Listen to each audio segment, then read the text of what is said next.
చేయాలనే దానికి. ఇప్పుడు మీరు ఏదైతే స్కూల్ స్టార్ట్ చేశారో అది నేను ఈ మధ్య వెళ్ళి చూసి వచ్చాను వాస్తవానికి. It's wonderful. ఇంటర్నేషనల్ స్టాండర్డ్లో ఉన్న దాంట్లో మీరు వాడిన మెటీరియల్తో సహా ప్రతిదీ ఇంటర్నేషనల్ స్టాండర్డే. అట్లాంటి స్కూల్స్ ఏదన్నా సూపర్ స్పెషాలిటీ హాస్పిటల్ పెట్టే ఆలోచన ఏమైనా ఉందా? డెఫినెట్ అన్ని నియోజకవర్గాల్లో స్కూల్స్ పెట్టే ప్లాన్ ఉంది. ఎక్కడెక్కడ హాస్పిటల్స్ అవసరం అవుతాయో సబ్ స్పెషాలిటీ హాస్పిటల్స్ ప్లాన్ చేస్తాం. ఏదో విధంగా చూసి ఫ్రెండ్స్తో కానీ, లేకపోతే గవర్నమెంట్ సపోర్ట్తో కానీ, లేకపోతే ఇండివిజువల్గా కానీ. ఇవన్నీ కాకుండా కూడా ఇంకా నేను నా కంట్రిబ్యూషన్ చాలా చేయగలను. నేను ఎందుకంటే ఒక ఆంటర్‌ప్రెన్యూర్‌ని, ఒక బిజినెస్ని ఎలా బిల్డ్ చేయాలనేది చుట్టుపక్కల ఉన్న ఇంజనీరింగ్ కాలేజీలు కానీ, ఏ కాలేజీలలో అందరికీ స్టార్టప్ సెమినార్స్ లాగా కండక్ట్ చేస్తాం. వాళ్ళలో బిజినెస్ ఇంట్రెస్ట్, ఈ బిజినెస్ చేయాలంటే అందరూ చేయాలనుకుంటారు, కానీ దానికి కొన్ని క్వాలిటీస్ కావాలి. ఆ హార్డ్ వర్క్ చేసేవాళ్ళు కానీ, ఆ ఇంట్రెస్ట్, ఆ డ్రైవ్, ఆ మోటివేషన్ ఉండే వాళ్ళందరినీ దొరుకుతారు. ఒక 500-600 1000 మంది దొరుకుతారు మొత్తం స్క్రీన్ చేస్తే. వాళ్ళందరినీ ఒక ప్లాట్ఫామ్ మీదకి తీసుకొచ్చి వాళ్ళకున్న ఐడియాస్ని బోత్ మెంటరింగ్, నేనే కాదు యూఎస్లో సక్సెస్ఫుల్ అయిన వాళ్ళని కానీ, హైదరాబాద్లో కానీ సక్సెస్ఫుల్ అయిన వాళ్ళందరినీ తీసుకొచ్చి వీళ్ళందరినీ గ్రూప్స్గా చేసేసి ఒక 5-6 పెట్టేసి ఒక 5-6కి అవసరమైతే స్టార్టప్ ఫండ్ లాగా నా డబ్బే కొంత ఇచ్చైనా సరే అవసరమైతే, అంటే దాదాపుగా స్టార్టప్లో చేసే రిస్కీ ఇన్వెస్ట్మెంట్స్ 95% మీకేమి రిటర్న్ రాదు. బట్ అయినా కూడా అందులో 5% వచ్చినా కూడా వర్త్ ఇట్ కాబట్టి అదొకటి చేయగలం. అసలు ఫండ్స్ తీసుకొచ్చే మెకానిజం కానీ, సిఎస్ఆర్ ఫండ్స్ కానీ, రాజ్యసభ మెంబర్స్ కానీ, మన ఓన్ ఫండ్స్ కానీ, తర్వాత ఇంకెక్కడన్నా సెంట్రల్ గవర్నమెంట్స్లో ఉన్నటువంటి ఫండ్స్ తీసుకొచ్చే మెకానిజం కానీ, తర్వాత ఇంటర్నేషనల్ కమ్యూనిటీని ఇక్కడున్న లోకల్ ప్రాబ్లమ్స్ని అవేర్ చేసి వాళ్ళందరినీ ఎలా ఒక ప్లాట్ఫామ్ మీదకి తీసుకురావడం.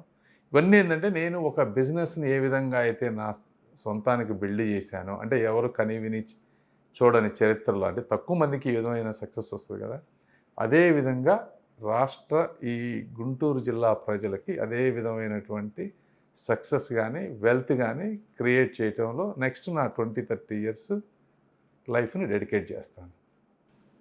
మీ నియోజకవర్గం గుంటూరు నియోజకవర్గ పరిధిలోనే అమరావతి ఉంది. అమరావతి విధ్వంసాన్ని కళ్ళారా చూసారా? చూసాం కదా, అవి చూస్తామంటే తెలుస్తూ ఉంది.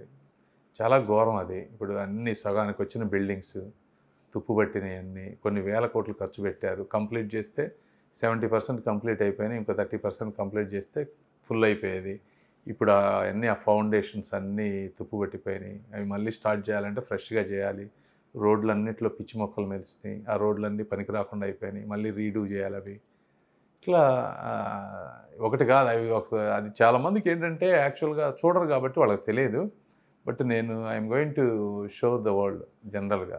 రేపటి నుంచి ప్రోగ్రామ్స్ ఉన్నాయి కొన్ని, ఆ ఏరియాకి వెళ్ళి కెమెరాస్ తోటి చూపించి అసలు ఏం జరుగుతుంది అంటే ఈ ఏరియాలో వాళ్ళకి తెలుస్తుంది, కానీ ఆంధ్రప్రదేశ్ మొత్తానికి తెలియాలి ఇలాంటివన్నీ.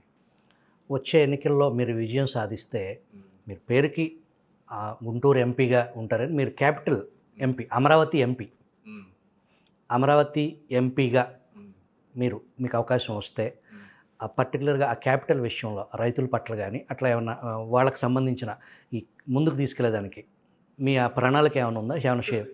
ఫస్ట్ సెంట్రల్ గవర్నమెంట్ తోటి కోఆర్డినేట్ చేయాల్సిందే కదా, ఇది మెజారిటీ. బాబు గారికి ఇది ఆయన జీవిత ఆశయం, ఇది పోలవరం కానీ క్యాపిటల్ కానీ. వాళ్ళు ఒక బ్లూ ప్రింట్, ఒక స్ట్రక్చర్ తీసుకొస్తారు. ఆ స్ట్రక్చర్లో ఏంటంటే కొన్ని ఇండస్ట్రీసో లేకపోతే యూనివర్సిటీసో కొన్ని ఆయన ప్లాన్ చేస్తున్నారు.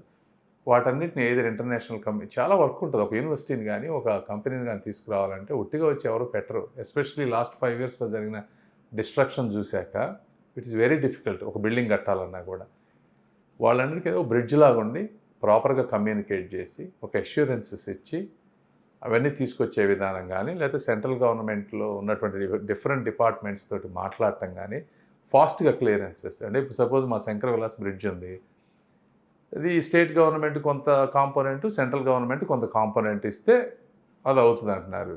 లాస్ట్ జగన్మోహన్ రెడ్డి గారి గవర్నమెంట్ వచ్చాక స్టేట్ నుంచి రెస్పాన్స్ లేదంటారు. But what ever may be the mechanism, వీటన్నిటిని రెండింటిని బ్రిడ్జ్ చేయగలగాలి మీకు పని అవ్వాలంటే. సో ఆ 70 ఇక్కడ లోకల్ అన్ని ఫినిష్ చేసి ఫాస్ట్గా డిపిఆర్లు పంపించి సెంట్రల్ గవర్నమెంట్తో కూర్చొని అక్కడ ఆ డిపార్ట్మెంట్స్తో కూర్చొని వర్క్ చేయాలి కదా. చేయాలంటే దీనికి మ్యాసివ్ ఎఫర్ట్ ఉంటుంది. వీటన్నిటిలో అట్లా బ్రిడ్జెస్ కానీ రోడ్స్ కానీ ఏది కావాలన్నా ఆ కోఆర్డినేషన్ డ్రైవ్ తోటి ఫాస్ట్గా చేసే దాంట్లోనే నా ఎఫర్ట్ ఉంటుంది. మీరు తరచూ జనసేనాని పవన్ కళ్యాణ్ని కలుస్తూ ఉన్నారు. నాకున్న సమాచారం మేరకు